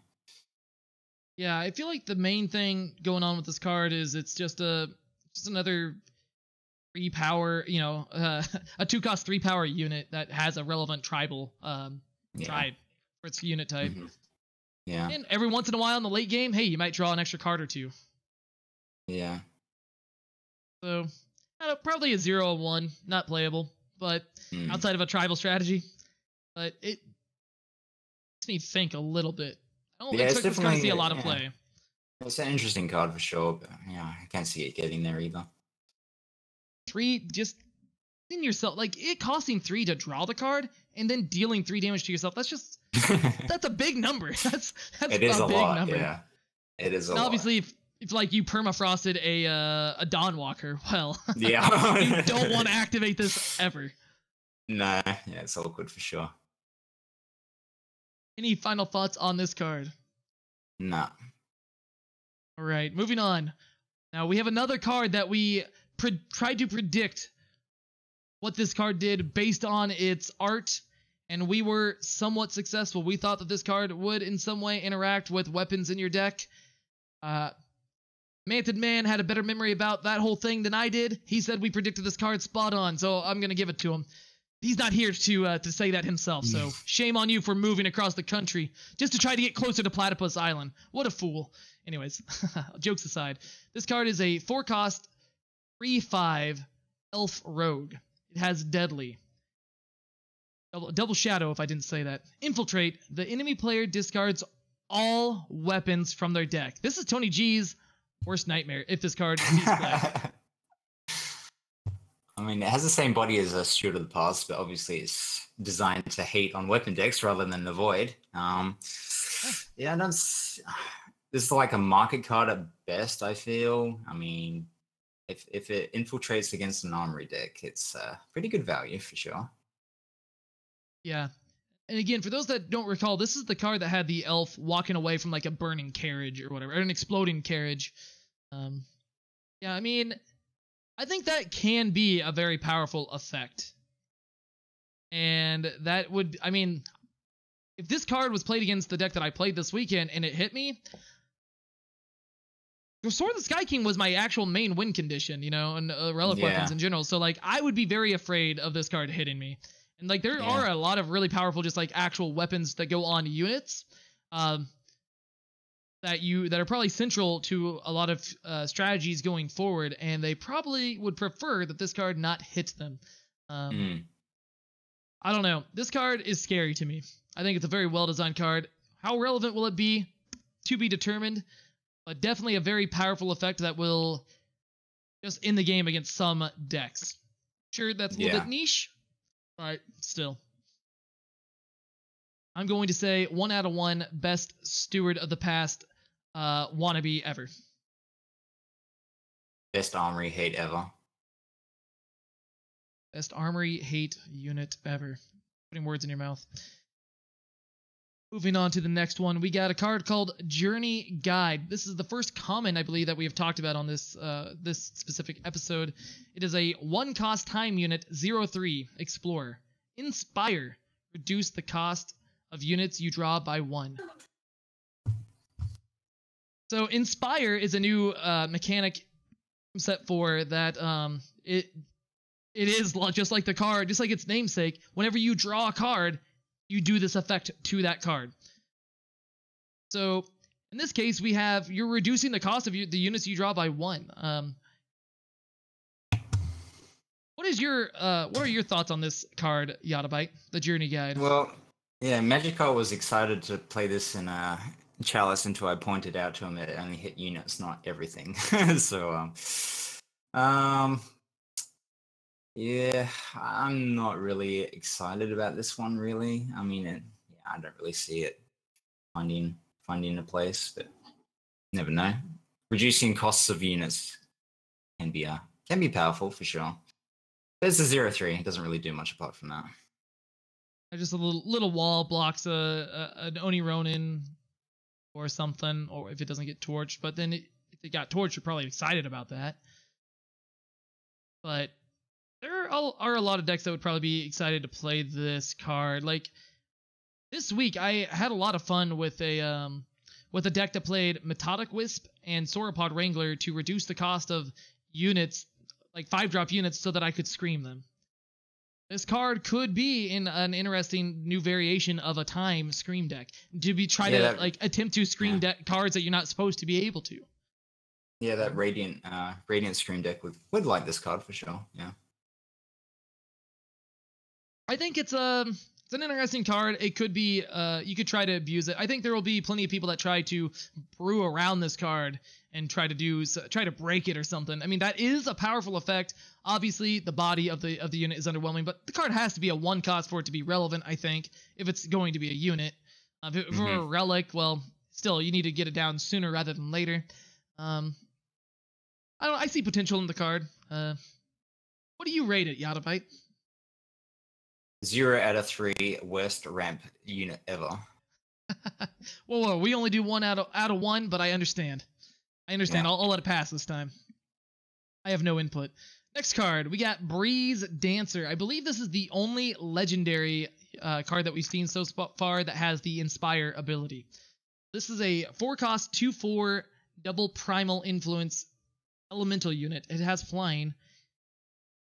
Inspire. Units you draw gain a random battle skill. So it's like a Crown of Possibilities on a unit. Yeah. What do you think about this card? Are you going to play this card? This is going to be another one of my guilty cross, I think. But yeah, this is a meme zone card only.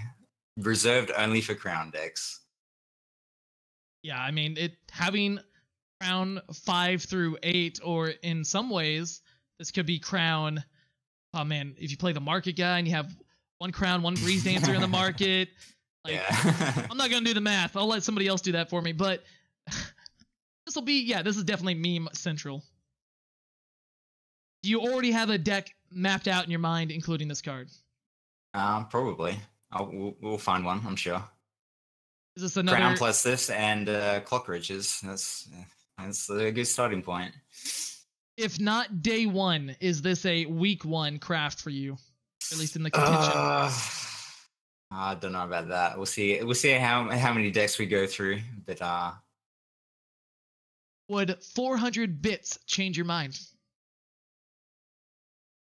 Sure. Answer honestly. Okay. You heard it here first. Somebody give y0ttabyte 400 bits, and he will craft this card week one for sure. And you have to play with it. You can't just craft it and then uncraft it. That's cheating. Anyways, yeah, this is an interesting card. I think it's exciting, especially for all those meme players that want to play Crown of Possibilities. I mean, actually, you are the reason I crafted Crown of Possibilities. I resisted it for a year and a half or so, and then finally I brought you to the dark side. Yeah, with 5 faction Nictotraxian Crown. I don't know. I had some y0ttatrashian. I had some great name like that. Anyways, 1 out of 1 best Crown of Possibilities impersonating on a unit stick. ever. On a stick. The more words we can cram into the 1 out of 1 rating system, the better. The better, yeah, for sure. What do we got next? Ooh, Sword of Unity. A lot of people have been talking about this in the Discord.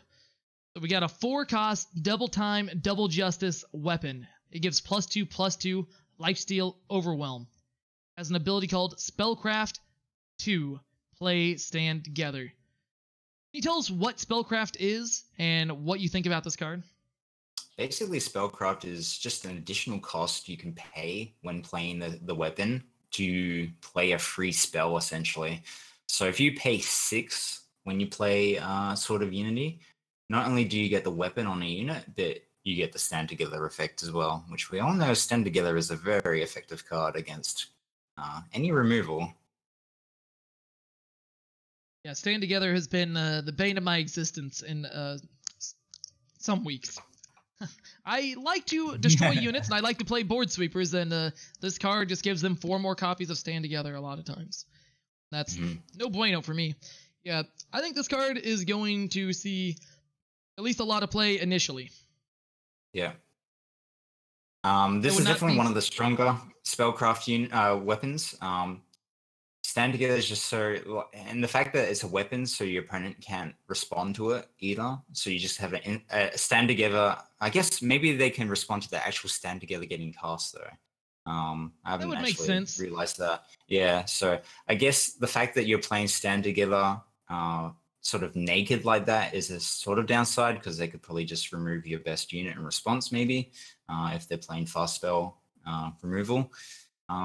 My hesitation with these cards, targeted. Yeah, exactly. So my hesitation with these cards in Constructed is that they almost all require the Spellcraft to be good. You never want to, I mean, 2/2 lifesteal overwhelm for 4 is okay, but I don't see that as like a constructed sort of powerhouse card, right? I love all these cards in limited. Again, I'm coming back to that main theme, is these cards are awesome in limited, but in constructed, they seem to, I'm not convinced that they're all like really powerful and constructed until I get my hands on them, I guess. Yeah, I think this is among the most exciting of the Spellcraft cards. I mean, Lifesteal Overwhelm is not like a bad thing. Maybe the +2/+2 is a little underwhelming when combined with it or whatever, but I don't know. I would not be surprised if this card saw a lot of play, at least initially. And I'm scared of this card. Yeah, it is definitely powerful with the Spellcraft, but yeah, we'll have to see. Do you think the TJP mid-range flyer deck that we've been seeing a lot of this last month would consider playing this card at all? I'm not sure. 6 is a lot for that deck. I mean, it does go up to things like Ultimating Chthon and stuff, but Chthon's a reasonable card on 2, whereas this card is okay on 4, but you really want to be playing this card on 6. I don't see it being great on 4. Yeah. And or 6 maybe is like a lot. Fair enough. And, you know, currently the list does traditionally play Huru Pacifier. That's a non-bow, but I could see them, you know, switching to like a more like maybe perhaps a Drill. What was the card name? Drill, Amarin, Ghostblade. Drill, yeah. Like Yeah. change into an archetype based around that card and weapons. Weapons that are incidentally good. Yeah, Drill was great for this card, definitely. Yeah. Getting a big unit with Overwhelm, Lifesteal, and then doubling it the turn after, potentially, with Aegis. There's a lot of cool things going on with those combinations. Yeah, I think this card as a legendary, I'm a little disappointed because it's a legendary. I feel like this card's more of a rare, but it's definitely an interesting card. With it being a legendary, I'm less interested in crafting them day one to try the card out, but I think it's a strong card. Well, I guess the history books will let us know if this card is if this card is worth playing. In the market at least or something, Yeah. What do you rate this card? 1 out of 1, best stand together imitation ever. Having a lot of that going around these days. All right, here we go. We got another card that was spoiled by community member Tony G. It's a 3-cast double fire influence spell named Honor the Ancestors. Draw a weapon from your void. Tribute. Play it instead. What are your thoughts on this card? Potential to be abused, of course, but I can't see a way that you can get a Sword of the Sky King on turn 3, which is the dream with this card, right? I think you can do it on turn 4 with this card, but I don't think you can do it on turn 3 with lining up the Tribute and the Sword in the Void at the same time. Unless you get a really lucky hit off that the contract or whatever the power was that mills you. If you get the god mill with that, I guess you could do it. But and pretty good. I actually things like hadn't even thought about cheating with this card. Yeah, hadn't considered cheating with this card. I'm excited now. Yeah, but if you're not cheating, if you're playing this for just what it does, yeah, bringing back Callus is pretty strong with this. It's like a replacement for Disjunction, I guess. Some Callus decks have been playing Disjunction for their recursion, whereas this kind of fills that role in the colors that Callus already is.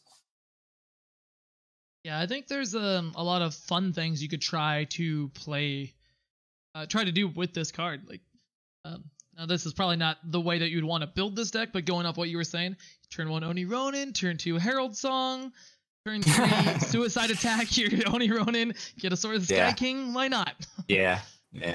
Though if your opponent does that, turn 2 Herald Song, discard Sword of the Sky King, you might want to reevaluate whether or not to block on turn 3. Again, that adds a little bit of a more thought process to the game. Like, I think whether you like a lot of these cards, or whether a lot of these cards are like tier 0 playable, whatever, it adds a lot more thought to the game. It makes the game a lot more complex, and you have to make decisions about, well, do I gobble this dude up? Do I chump? What do I do here? Like, you have to think about that a little bit harder now, and that I like. Yeah, I mean, there's been a lot of discussion whether there's enough decisions in Eternal, and cards like this definitely improve the number of decisions you have to make. Yeah, and then Tribute, could it trigger off of your opponent's units too, or just your own? Just your own, yeah. Got it. Yeah, I think probably a more realistic way to, get sort of the Sky King out with this card would probably be, well, yeah, probably would be on turn 5 if you were like trying to, again, like discard it and then play it. Like attack, one of your units dies, then you Herald Song or whatever and discard your Sword of the Sky King and play Honor the Ancestors. They'll never see it coming. Yeah. Either way, I would say 1 out of 1 best potential new Armory-esque card ever. And only fitting that Tony got to spoil it. Yeah, his name is synonymous with weapons. So let's move on to the next card. Ooh, I've seen this one before. It's called Vanquisher's Blade. Nice. So this is a 2-cost double justice influence weapon. Gives +2/+2. Has the text, cards can't leave the enemy void. Spellcraft 3, play Vanquish. This is a rare. So the eternal streamer, ThePlatypusKing, did spoil this on his stream. He came up with this great idea of like doing viewer battles to reveal different parts of the card, just in 7 parts. That, yeah. You got it from me, out of my mind, from the future. Yeah, it was a good idea, dude. My well mind. done. Nice. Yeah. I appreciate that. Yeah, I don't mind you borrowing my ideas. You know, imitation is the sincerest form of flattery, or something. And anyways, I wrote a really fun write-up about my thoughts on this card for TeamRankstar.com, so you can definitely check those out there for more in-depth analysis of this card. But y0ttabyte, what are your thoughts on Vanquisher's Blade? I'm not super excited to play a Crown Watch Longsword in my deck. Again, it sort of goes to that thing like these weapons really feel like they need to have the spellcraft to be really playable. And playing a 5-power Vanquish as well isn't something that I'm super excited about. Yeah, I'm not a huge fan of this one. Well, I mean, the other part, the Reality Warden aspect, the units cards in general can't leave the void. That's pretty relevant. A lot of people get very tilted playing against Scream. They get very tilted when somebody does occasionally excavate something or Dawnwalker recursion. This card has a lot of a lot of utility just on this static ability. Yeah, that's probably the best part of this card for sure. But I think there's probably better alternatives like Sandstorm Scarf, Kappa. All right, well, imagine this. You're a Combray aggro deck, and you have a Sandstorm Titan in play. Your opponent's on some other kind of time X mid-range list. Say they have 2 Sandstorm Titans in play and a Xenon Obelisk. Great. They only have 6 max power, though, so they aren't getting +2/+2.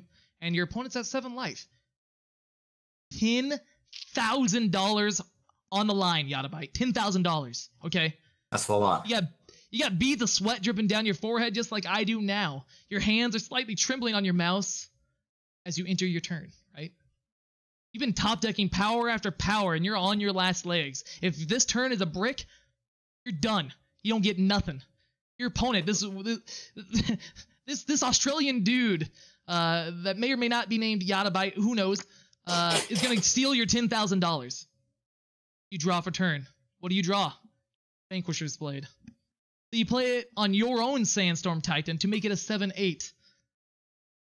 You kill one of the opposing Titans with the spellcrafted Vanquish. Your opponent is forced to jump with the remaining one, and y0ttabyte draws a time sigil for turn, game, match, crowd goes wild, chanting, platypus, platypus, or whatever your name is, in this case.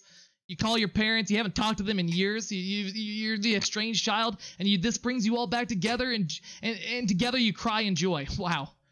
Wouldn't that be a moment, y0ttabyte? Wouldn't that be a moment? Right. This could be you. I mean, sometime. But we have to wait for the Fall of Argenport to release and for us to get insane organized play tournaments.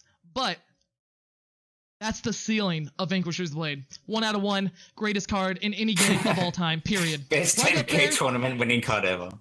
It's right there with Dramatist Mask. Easy. Do you have any closing thoughts on this card? I think you're too attached to it, dude. Rude. Next card. Copper Hull Bracers. This is a legendary, unlike the card I spoiled. It is a 3-cost, 2 justice, +4/+0 weapon. When the wielder hits the enemy player, play a Justice Sigil from your deck. Spellcraft 1, play Copper Hull Blessing. What are your thoughts? Well, it's pretty much Copper Hull Blessing with a 4 weapon attached to it, right? So basically get the same effect for the same cost, and you might get some free power off the top. Not depleted power as well. That's actually pretty relevant. Usually these sort of effects come into play depleted. Yeah, so that's a very relevant thing to point out. Yeah, this is again. I think this one's got potential. Yeah, this one seems pretty interesting for sure. It's kind of like a Nash Pride Master. You get that free attack that turn. Exactly. Yeah. You got your Teacher of Humility. You got your Pride Master Nasher. I don't know what that's called. I combined the 2 names of it. Pride Nash, I love it, dude. But yeah, it's like you put this in like an aggro deck as like a finisher card, or are you just playing it in a mid-range deck for value, get some extra ramp going? There's some different ways this can go. I think this is a totally reasonable card just to play on curve with Spellcraft on turn 4, just to get that free giant hit in. Yeah, for sure. What do you rate this card?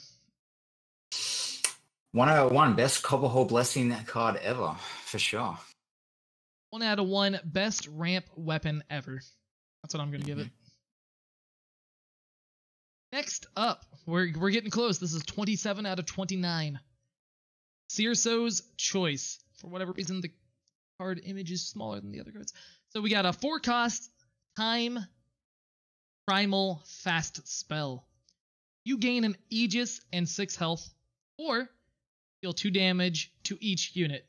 So it is potentially a 4-cost fast lightning storm. What do you think about this card? I think the fact that it's fast makes it very interesting. Again, sort of a new effect in Eternal that we haven't had access to previously. Whether that's worth 2 extra power, I mean, obviously it's a modal spell, which gives it a bit more flexibility. Unfortunately, the other mode doesn't do a whole lot. But being able to catch your opponent on their turn with a fast spell sweeper could result in some big blowouts for sure. Yeah, I think, even when I think the lightning storm at fast speed is, even when that's not relevant, at the worst you can like stall a turn and maybe like your opponent thinks that they're swinging all out, they're doing their alpha strike to kill you, and then lo and behold, gain 6 life. Now I'm going to kill you on the backswing. Like even when it's dead, like it has an upside, I think. Yeah, like this just shuts down like a Bandit Queen attack if you think about that. Like if they slam a Bandit Queen, swing all out, you can just wipe them without taking a single point of damage. That's very strong. Yeah, we have a couple of other choices that were spoiled. Jex's choice and Seraf's choice. I think this is the best one of those. We didn't talk about those ones because I found this one the most interesting personally. And this is the one that I was most excited to see. And sure, the first ability isn't the most exciting, but I don't think it's just a dead thing. Like, they go to obliterate you to finish the job. No, in fact, I'm going to gain 6 life and counter your spell. Like, I don't think that's irrelevant.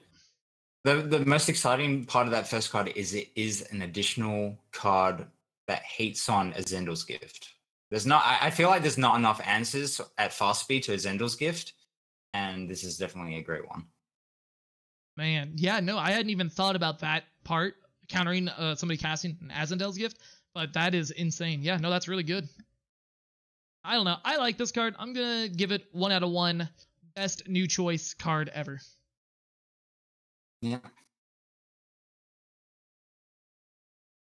Black Hall War Leader. I believe, was it Child Roland who spoiled this card? It is a 2-cost single shadow influence 2/2 Minotaur soldier.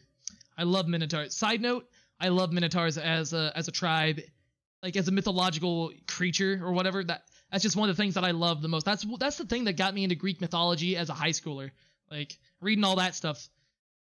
So anyways, I have a little bit of a soft spot for Minotaur stuff. Anyways, so this card, Black Hall War Leader. When Black Hall War Leader hits the enemy player, increase her Inspire ability by +1/+1, and she gets +1/+1.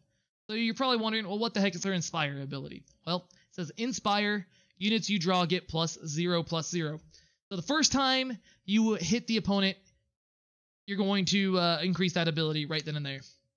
What do you think about this card as a legendary, or in general? Needs a lot of work. It reminds me of Darklaw Ravager, except the Minotaur version. It just feels like you need to do so much to get value out of this card. And when you do, it's definitely powerful, but I really think the Inspire ability needed to start off at +1/+1 for this to be interesting. The fact that you don't get any value if you can't Inspire it a single time, or if you can't Infiltrate, I guess, a single time.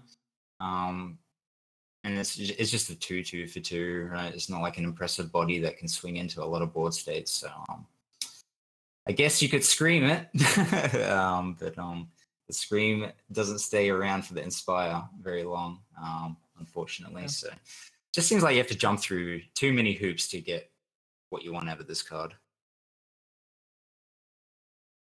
Yeah, do you think this card would be... I think the answer would be yes, that it would be more playable, but do you think it would be playable if it was Double Shadow 3/3? Disregard the... Who cares that the Inspire part is already at +1/+1? Just if that part changed, would it be playable? Yeah, maybe. Definitely. It could get in some early infiltrates much easier if it had a bigger body like that, for sure. Yeah. I mean, I like this card. I don't think it's very good, and I don't think the rarity is correct. Yeah, it doesn't seem super legendary. It doesn't seem, yeah, agreed.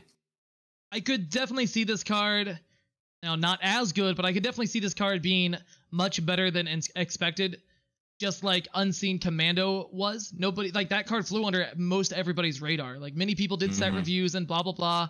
First time I ever saw that card in a list, it was from Callum Deer, and it was kind of like, yeah, I don't know, I just thought it'd be funny to play that alongside Whirling Duo. I don't think that card's any good either. What do you know? Both of those cards are like staples of the format, you know, in some ways. So I think this card's interesting. I hope it's good. I think that'd be cool. But yeah, it's 0 out of 1. Most underwhelming legendary ever.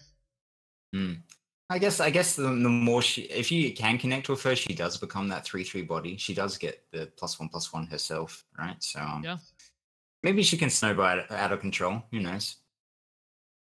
Maybe. All right. So this brings us to our last card that we are going to talk about today.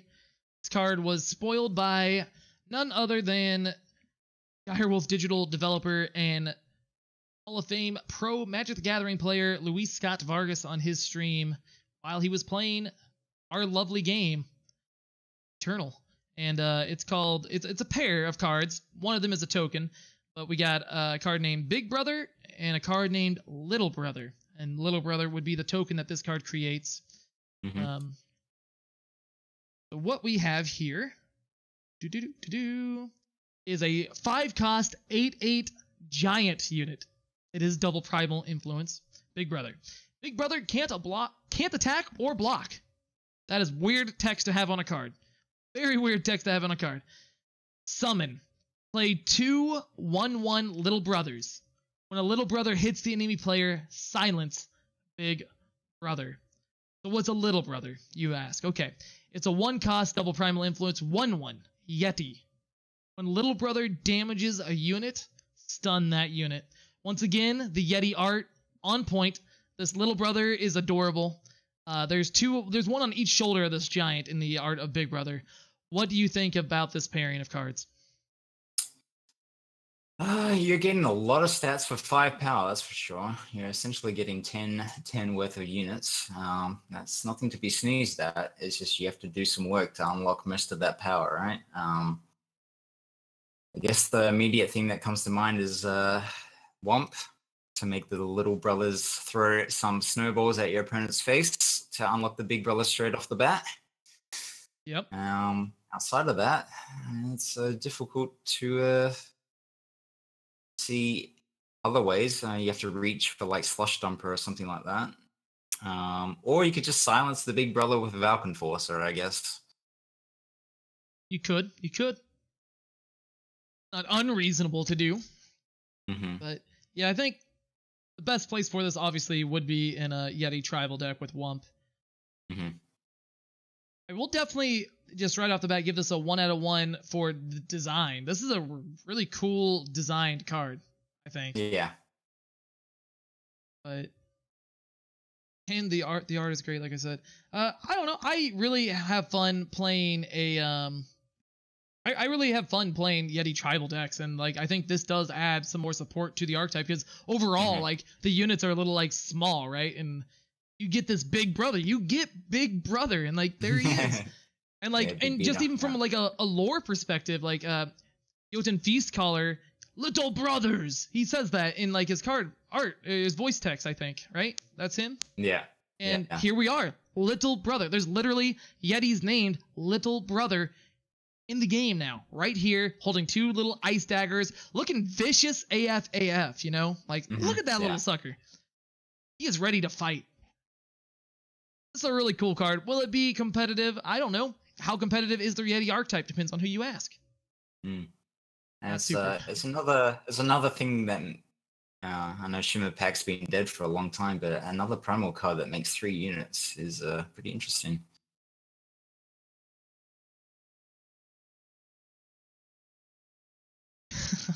Yeah. Exactly. No, I've actually I really liked Shimmer Pack when it was just set 1.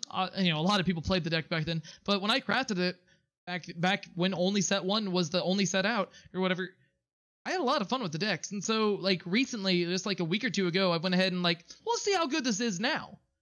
And I tried 2 versions. I played a version that played Fire for grenade and drones and all that stuff, and what is it, Caldarian Gunsmith, summon all your units to 1 damage. Hey, that's another combo with Little Brother. Yeah, for sure. And I also tried just straight up Elysian, and I don't remember what my win rate was, but it was much more than I expected. That's a fun archetype, and this card could help revitalize that archetype, which I don't think a lot of people necessarily think of off the bat. For sure. I mean, Obelisk is great with this card as well, because you get even more stats for your buck. 15 minimum. Yeah. What do you rate this card? 1 out of 1, best Little Brother card ever. I agree. Anyways, yeah, those are a lot of cool cards. We got a lot of exciting cards coming out. A couple cards that are a little underwhelming, but like overall, like I think even looking beyond set 4, I think the way that set 4 was designed, it excites me for the future development of this game. You know, future campaigns, future sets. You know, hopefully they are in a place now where they can start pumping out sets 33% faster. Personally, I would like 3 large sets and at least 3 large sets and 3 campaigns per year. I might not be in the majority there on that. I don't know. A lot of people feel like it's already coming out too fast, but for me, I play a lot more than the average person. I hope that they ramp up production 33%, and I would just really, I'm really hopeful for the future of the game going forward past set 4, and I am very excited for set 4. How do you feel about all that? Yeah, pretty much the same.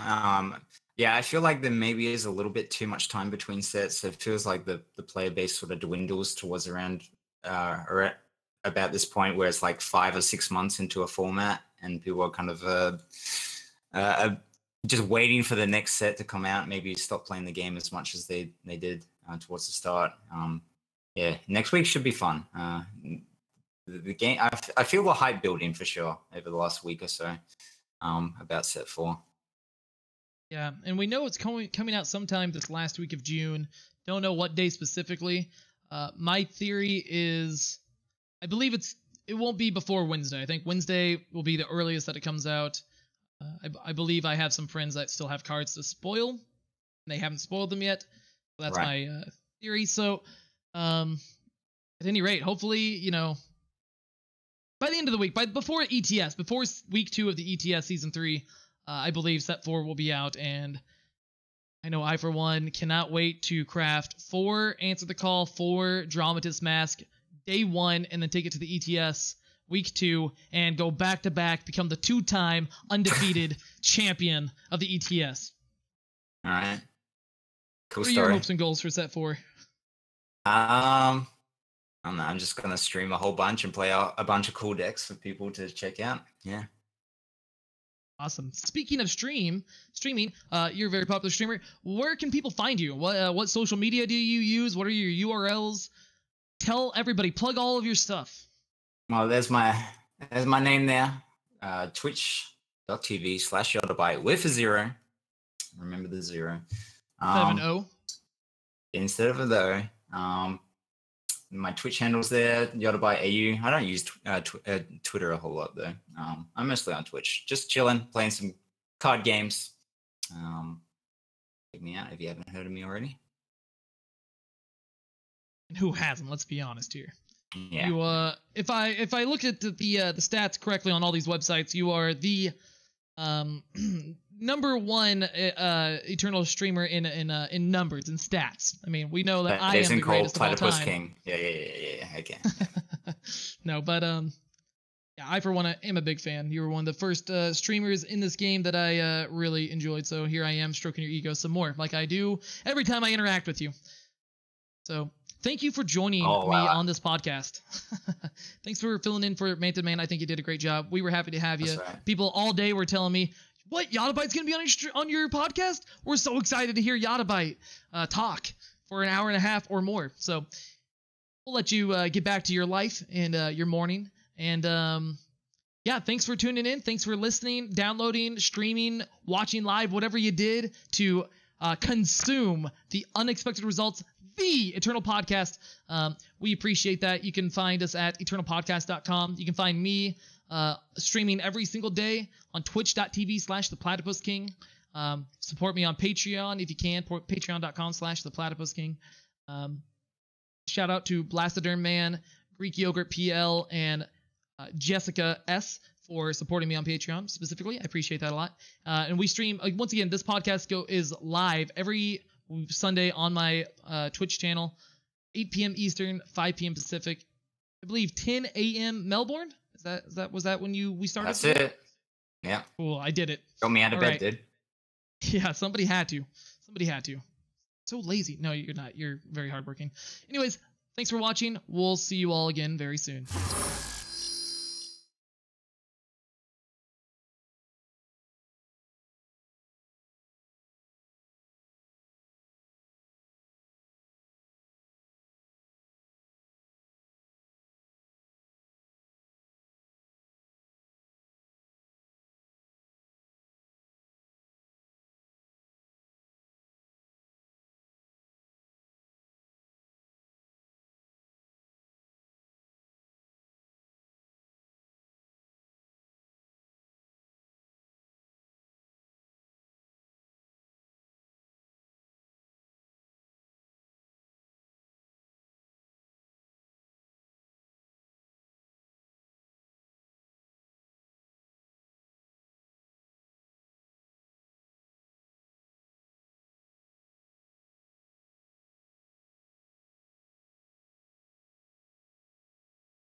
Ladies and gentlemen,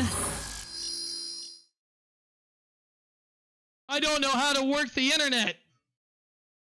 I don't know how to do this. I'm messing everything up.